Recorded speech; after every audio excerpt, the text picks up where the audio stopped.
Welcome to the Bringing the Human Back to Human Resources podcast. I'm Traci Chernoff, and I've spent my entire professional career in HR. Each week, we'll explore the delicate balance between people and business with the aim to reconnect the two and create meaningful outcomes. Listen in as I share my own experiences, challenge the status quo, and chat with guests from various industries about our mission to bring the human back to human resources. Hi, everyone. Welcome back to the podcast. Thanks so much for being here for another week. You know what to do. Don't forget to rate, review, and subscribe, because if you haven't done so already, what are you doing? Today's guest is Renee Marchak. She's a mom to 3 amazing young men, a wife of 25 years to her college sweetheart, and a passionate advocate for making work more human. And who doesn't love that, by the way, considering the name of this podcast? Her career journey started in the world of recruiting, landing her first job after answering a wanted ad that spoke to her people-first nature. That launched a 17-year career in talent acquisition, and after stepping away to raise her family, she returned to HR with a deep desire to transform the employee experience. From payroll and employee relations to talent acquisition and culture building, she has done it all, most notably leading groundbreaking engagement and D&I initiatives at TCG Player, where she created career development programs, redesigned onboarding post-merger with eBay, and built an inclusive culture that truly put employees first. Now she's taking that passion to the next level, bringing together leaders in the people and culture space to explore the 12 drivers of employee engagement, helping organizations create workplaces that don't feel so corporate. And if that wasn't enough, she also volunteers with Hire Heroes USA, which helps military personnel and their families transition to civilian careers. When she's not working, you'll find her cheering on her sons, laughing with her husband, or listening to James Taylor, and her story is a testament to the power of embracing the journey. I can't wait for you to hear her insights today. Renee, welcome to the podcast. Thank you so much for being here. Oh, it is my pleasure. Can you write my bio? I'm going to just have you write a book for me. That was amazing. I'll send it to you. You're welcome. I'll send it to you. You know, the beauty of bios, when someone else is like reading them or writing them or whatever, is that they take all of the nuggets of information that you've given them and they see your world through a different, like through a third party lens, and share the highlight reels for you, you know? And sometimes it's really nice to hear someone else talk about our experiences, right? Because you're like, oh man, I did do that, didn't I? I Right? know that was great. Thank you so much. Oh, you're so welcome. Well, we're really glad to have you on the podcast. And first of all, employee engagement and HR and all of this stuff is obviously near and dear to my heart, near and dear to the listeners' hearts. And I really think that this conversation is going to be really helpful for people who are trying to have a deeper understanding of how to create these more human workplaces, what that mindset is, what that framework is. And so before we kind of jump into the tactical piece, I'm going to pass it to you because a bio is really just a bunch of words that I'm reading. And why don't you share a little bit more about where your return to work after raising your children and really providing for your family. What kind of kick-started this really deep passion of yours? Yeah, that's a great question. That's a loaded question, but I'm happy to answer it. So, I graduated college in 94. My husband and I, we met at college, but my husband and I, we talk about it. Like, we studied what we thought we would be good at, not necessarily what we would be passionate about, or really love. And I studied communications. So I learned how to talk, and I learned how to write really well, and I learned how to present. And those are all transferable skills. Doesn't matter what you're doing. But I fumbled in my 90s. Like, I was in my 20s. I didn't know what I wanted to do. I actually fumbled from one toxic work environment to the next. But being raised by baby boomers who have a different work ethic, it's like you graduate college, you start at the bottom, you do whatever they tell you to do, you don't complain, and you make minimum wage, and you say thank you at the end of the day. Mm-hmm. And that's what I did. And I felt like I didn't have a voice, and I was coming into companies with managers or owners that didn't have the skills to support the people that worked for them, especially those at the bottom. And I moved to Virginia from New York in '96, and I was answering an ad in the paper. So that's how long ago it was. In the newspaper, in the want ads, that said, if you're a people person, we want you. And I had no idea what I was applying to. I just knew I was a people person.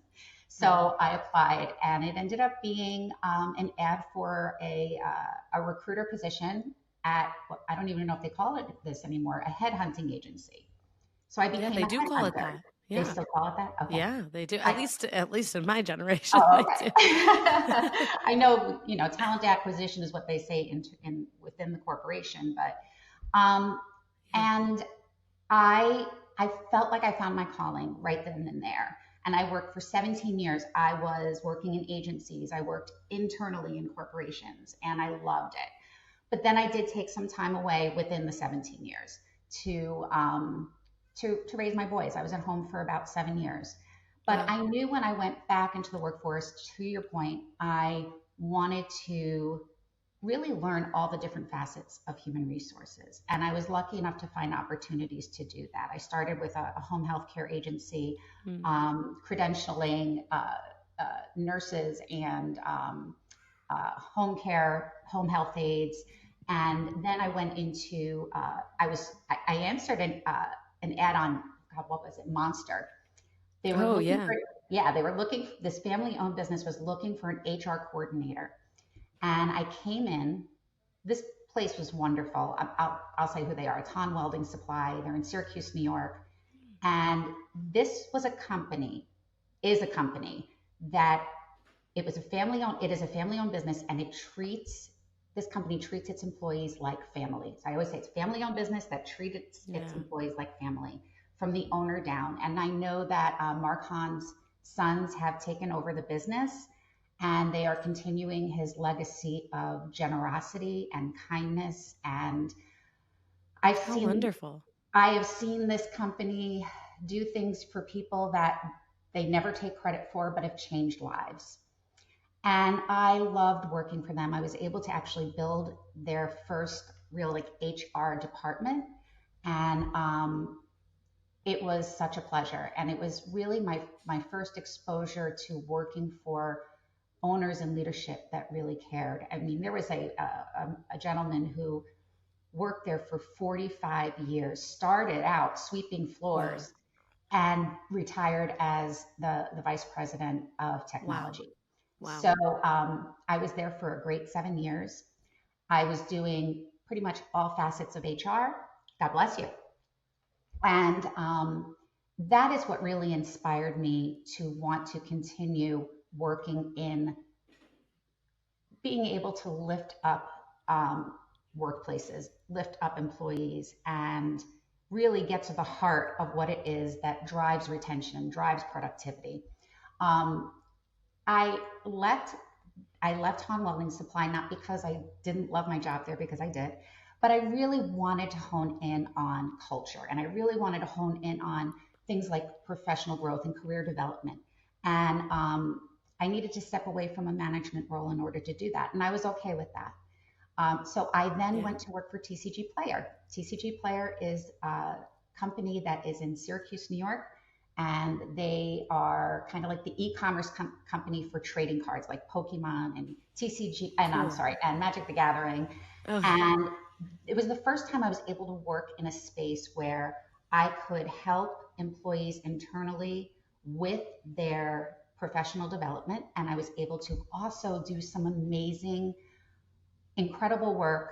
And I don't say it was because my work was incredible. I worked with an incredible engagement team that did some grassroots initiative to lift up the organization where diversity was concerned, mm. leadership, and just pulling together some really innovative initiatives to again lift up the culture.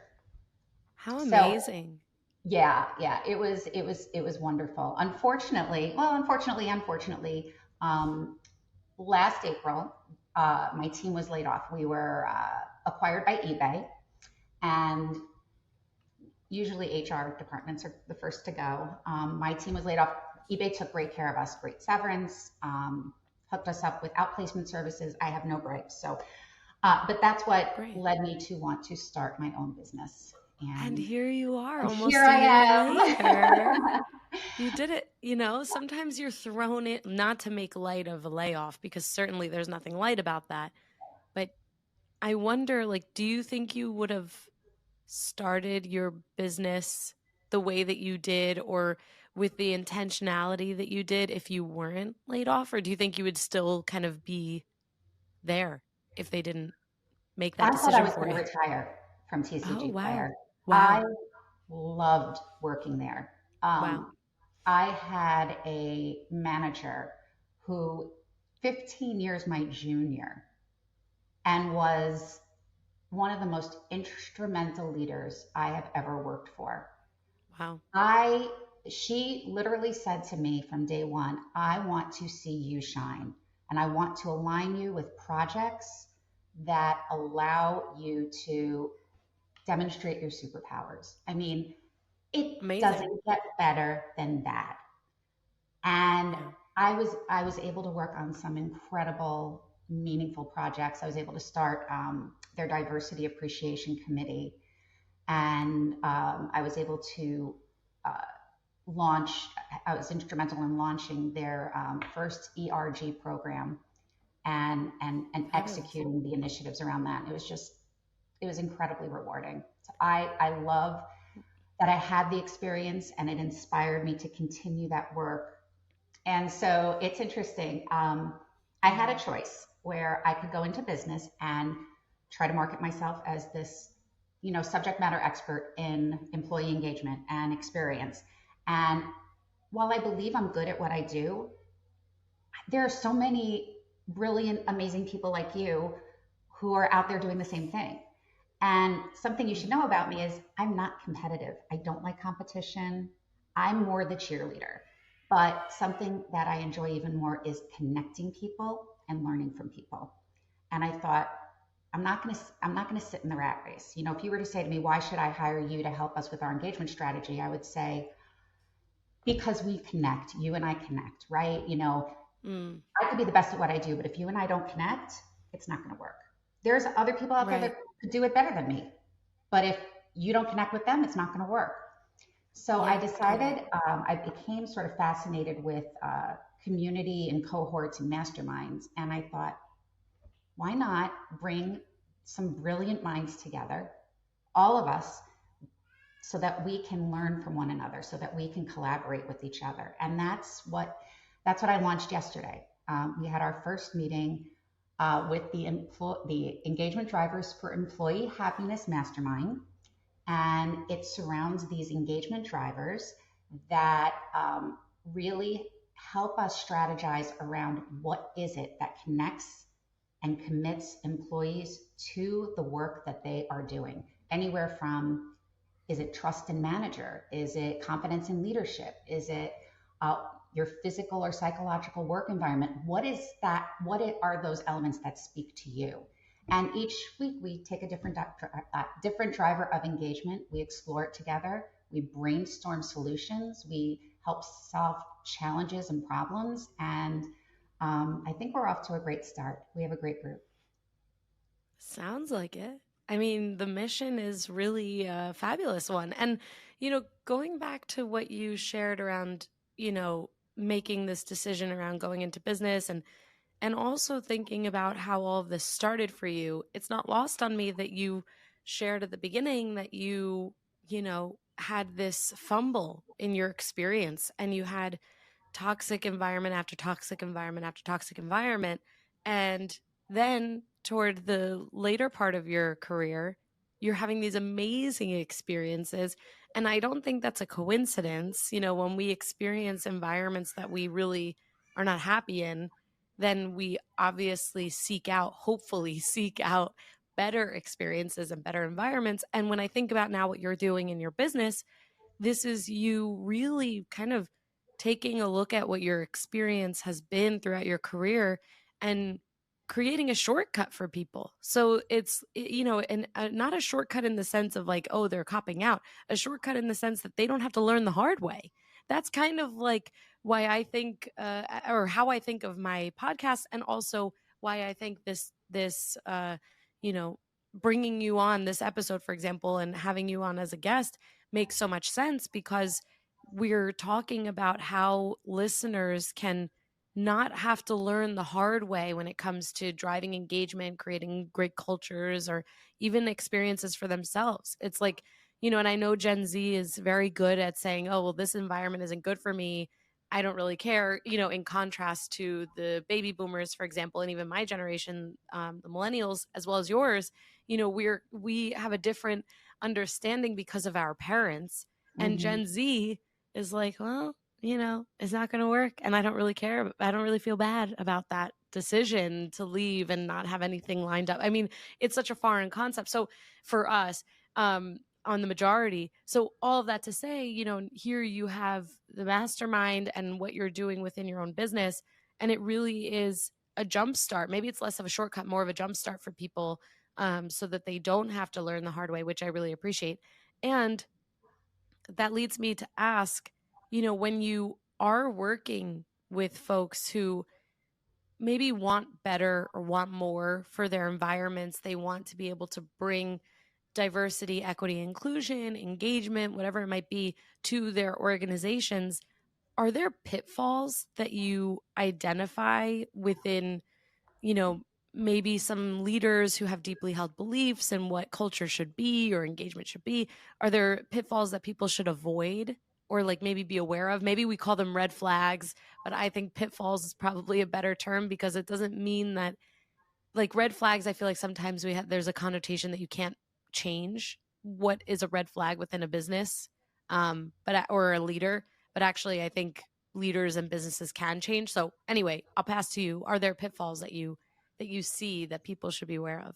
Yeah, and I talk with people who are oversee engagement for their companies, right? Whether it's the HR director or someone who has the title of, people engagement strategist. And the pitfall that I see, what I think is the common denominator where engagement's going to fall flat, is when leadership can't get on board.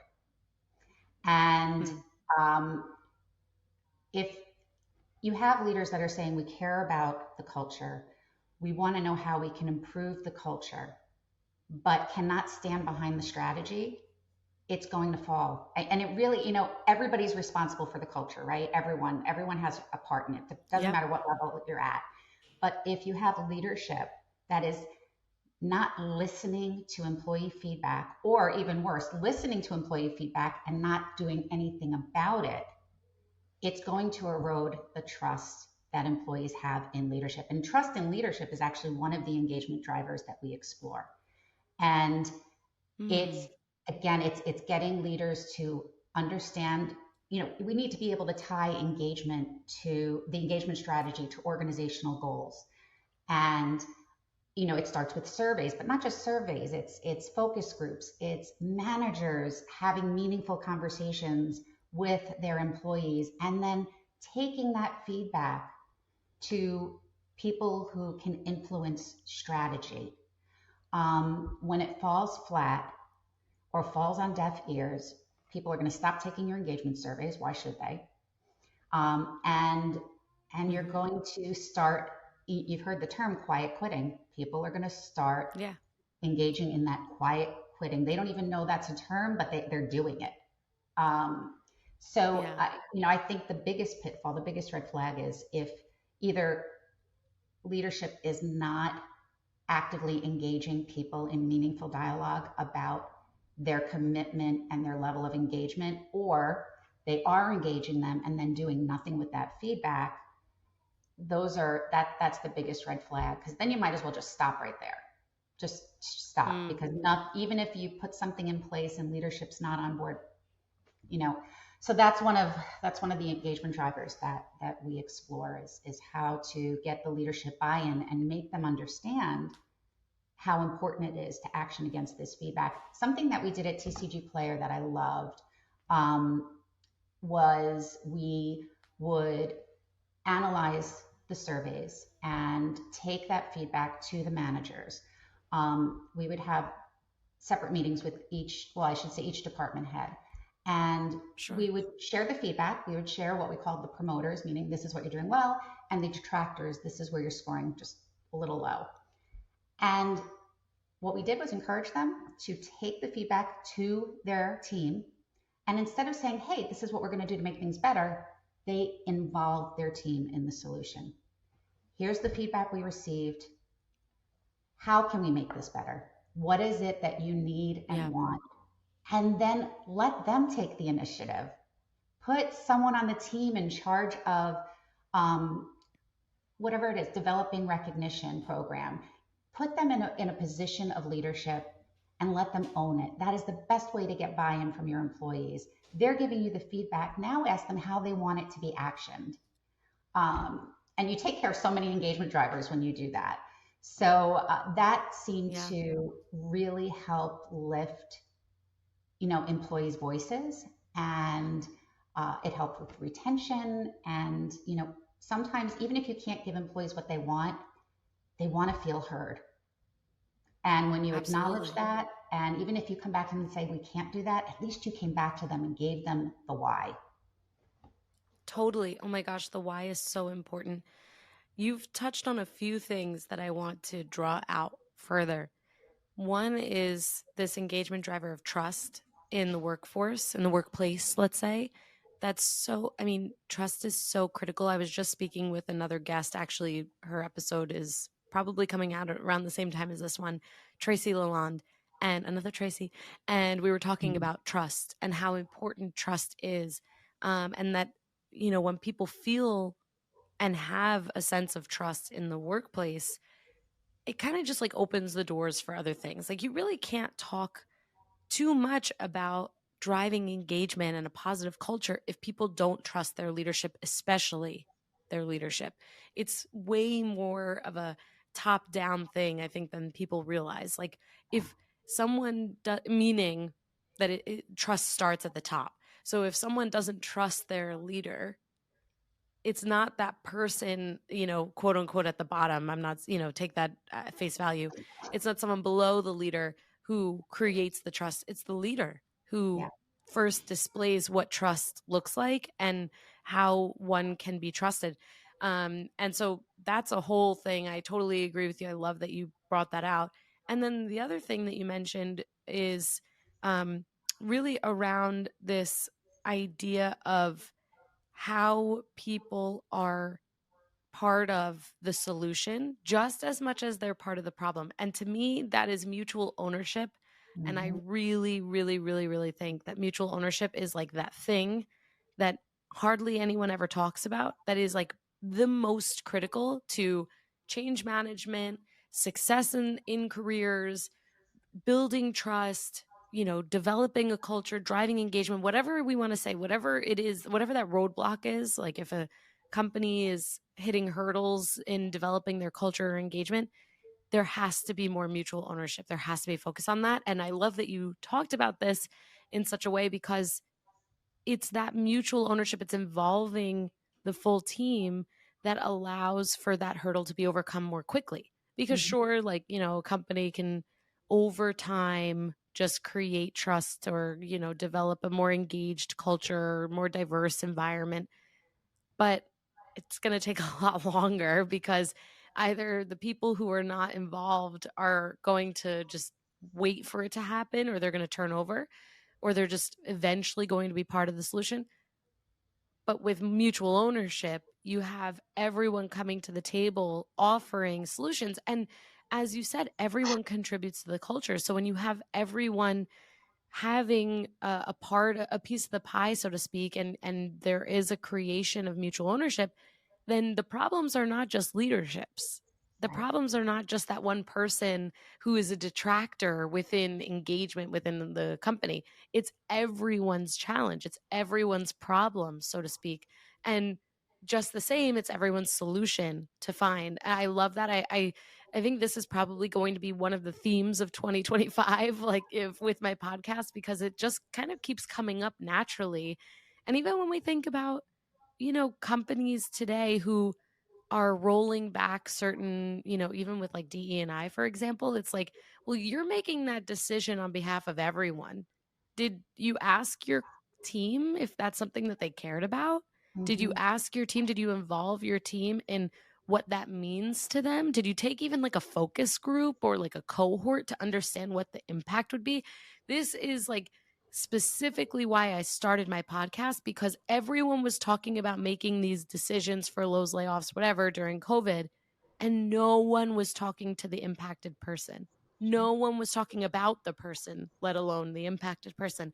So we're kind of back in this place where everyone at the top makes decisions regardless of what the perceived impact might be. And we've got to stop that. So, Mhm. that said, how do you work with organizations or leaders who maybe are like, and maybe it's a power trip, but they're like, listen, I'm going to just make this decision because I know what's best for the company, or I know what's best for my store, or I know what's best for my team, whatever the scope. How do you work with them to think bigger, to see and understand that there's so much value in bringing someone along for that journey and valuing their perspective? How do you navigate that? Yeah, yeah. First, I just want to touch on something that you touched upon, how we're hearing more about this type of how cultures are coming together post pandemic, and Yeah. what employees are now asking for and wanting. And you're right. So the rubber meets the road when you say, this is, I could say to them, these are engagement drivers that employees are speaking about, that they are saying are meaningful to them. But the leader is going to say, well, you know, HR is not a moneymaker, right? HR is not we don't drive profit. So it's very hard to get buy-in sometimes from leadership on the initiatives we want to roll out. It comes down to data, and it comes down to numbers. And to get leadership to buy in, we need to show them the numbers. We need to show them what retention looked like from 2023 to 2024. Here's the engagement survey. We did maybe a biannual survey. Here are the survey scores. While it looks like the trust in leadership is down and we lost X amount of employees, is there a coincidence? It's taking a look at those themes. So Mm. it's numbers. My husband's a finance man. I'm not. I need a calculator for everything. The man can do Same. square roots in his head. Oh my But gosh. he always says the numbers don't lie.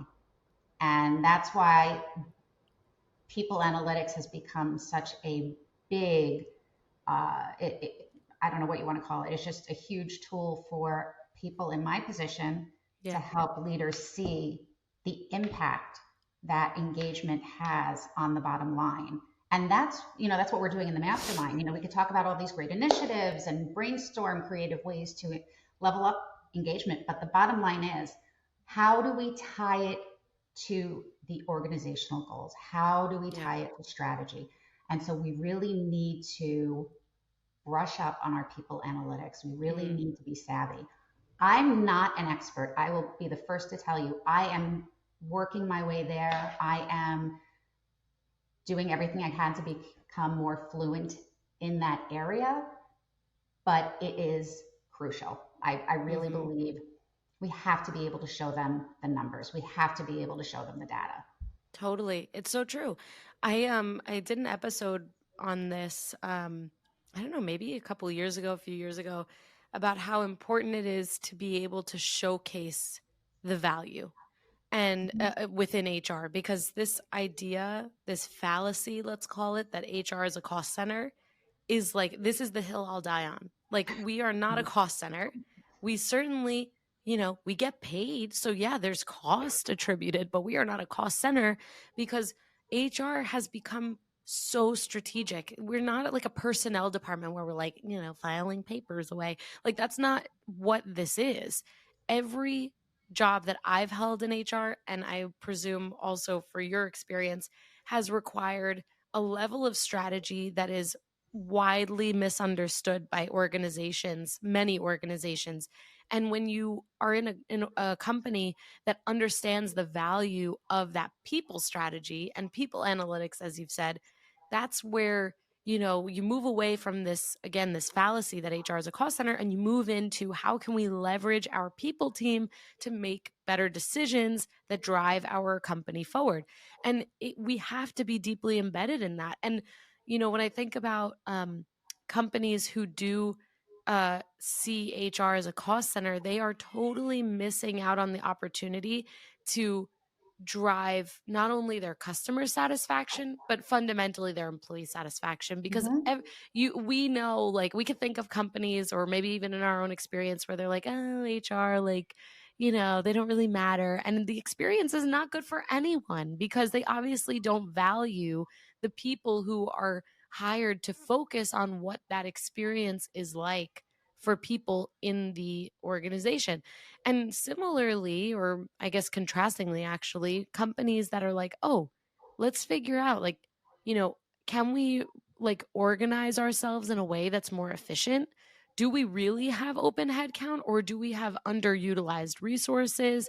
Do we have people who are not in the right positions, who could be better elsewhere? It's not always about like, how do we cut costs? Obviously, it's how do we leverage the investment we've already made into people. It's training, it's upskilling, it's creating opportunities, mentorship. Like, there are so many things.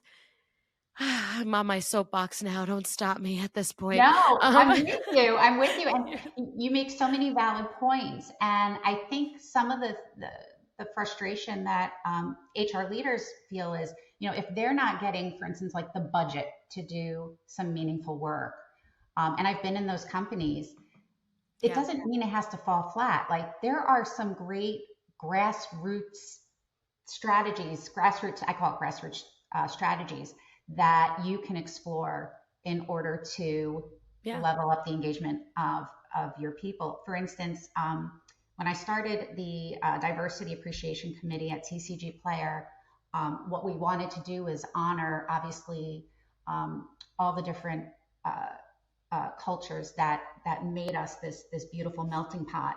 And it was, what was it? Oh, it was Celebrate Diversity Month, which I think is April.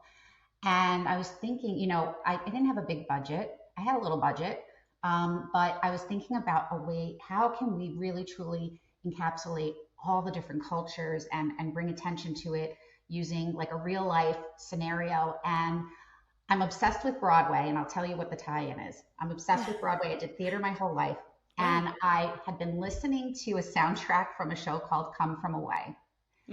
Come From Away is a musical about a small province in Canada. It's a town called Gander, and it was part of Newfoundland. And the mayor of this province, on 9/11, had, when air traffic control, like all the planes had to stop basically where they are and land in Gander. And they had about 100 planes land in this small little town in Canada. And the townspeople all had to come together and figure out what to do with all these people. And we're talking people from 70 different countries. Wow. 70 different time zones. No, I don't know about 70, but all these different time zones, different cultures. And they literally, all they could do was walk off the plane with what they were wearing, like the shirt on their back. And so that's what this musical was about. And it's called Come From Away because that's what they referred to people that weren't from Gander. They called them the Come From Awayers. And my aunt, who is a leader in her synagogue in Queens, had the mayor of Gander speak to her congregation on 9/11. My aunt and uncle are 9/11 survivors. Wow. And they both worked on Wall Street. And he came and spoke to the congregation. She invited me to listen in. I was so inspired. I called him. I said, I would love for you to talk to the organization and talk about how you embrace the diversity of everybody who landed on your doorstep that day, on that fateful day. And so the reason I'm tying it into our conversation is he asked for nothing. He didn't want any money. This is what he does. He brings awareness to the work that he did. He said, if you want, you can donate to our local Red Cross. $200 to the local Red Cross, no big deal.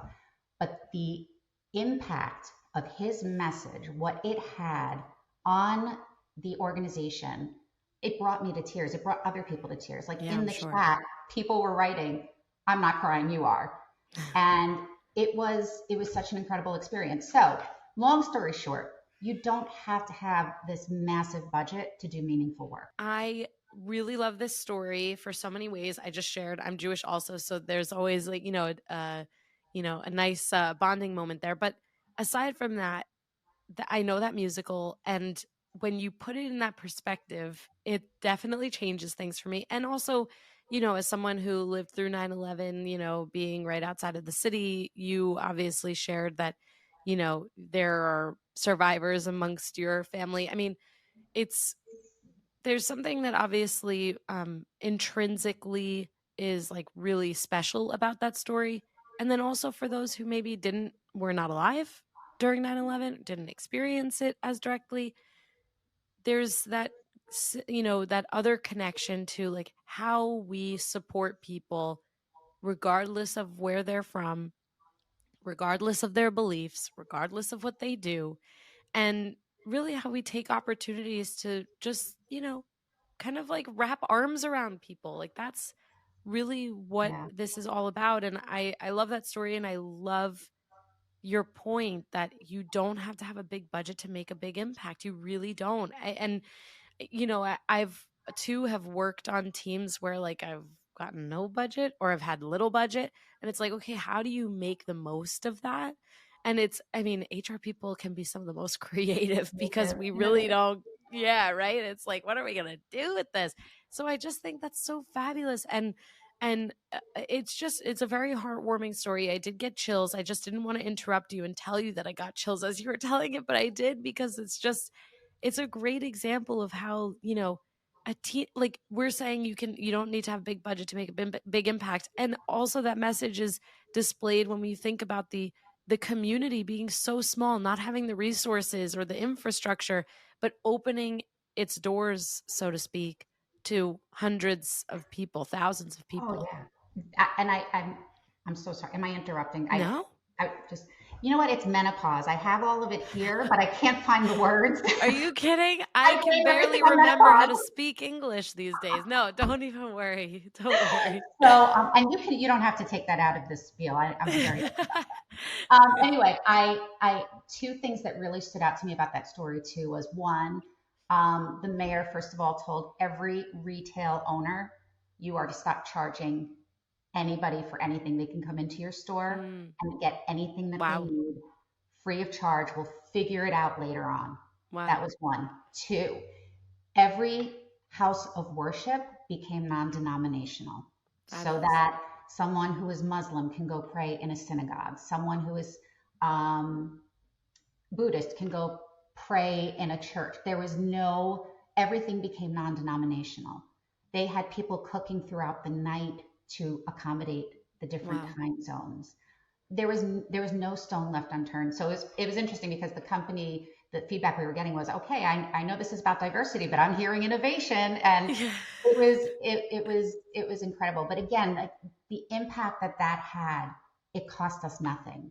So when I think about just these, having meaningful engagements with your manager, being heard, the power of that, the trust that comes from intentionally engaging with your employees and grabbing their feedback and actioning against their feedback, like that costs nothing. They want to be heard. They want to know that you care. So, I actually love working in that grassroots way. Yeah. And coming back to the topic that you brought up around people analytics, to get data from that, to see the impact, all we have to do is send a survey. One question. Did you enjoy the session? Would you like to see more? Whatever the question is. And I would imagine that 99% of people would be like, yes, I really enjoyed that. And, maybe they add anecdotal feedback. And that is data.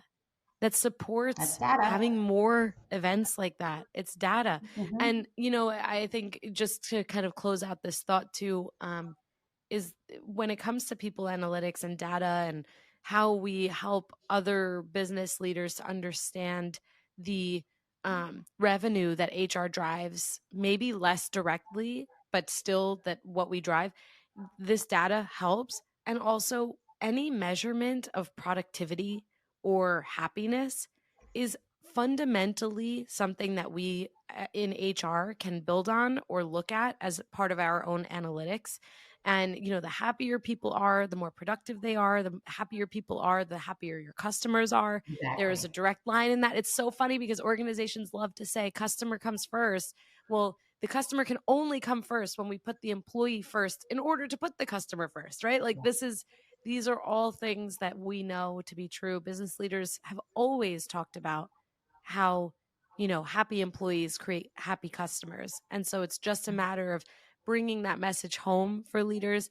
And so and of course, using data to support that message. So Renee, I really, really appreciate all of the insights that you've brought to the podcast, to this episode. I think that the listeners, I hope, really enjoy this discussion and maybe walk away remembering it doesn't have to be something we overcomplicate. Like, let's take what we have, the resources that we have. Maybe someone knows a really interesting speaker that they can bring to their next team meeting or employee resource group meeting or whatever it might be. That a lot of people don't charge, they just do these things because they care and they want to be involved. And so I think it's a great message that you've shared. I really appreciate you joining.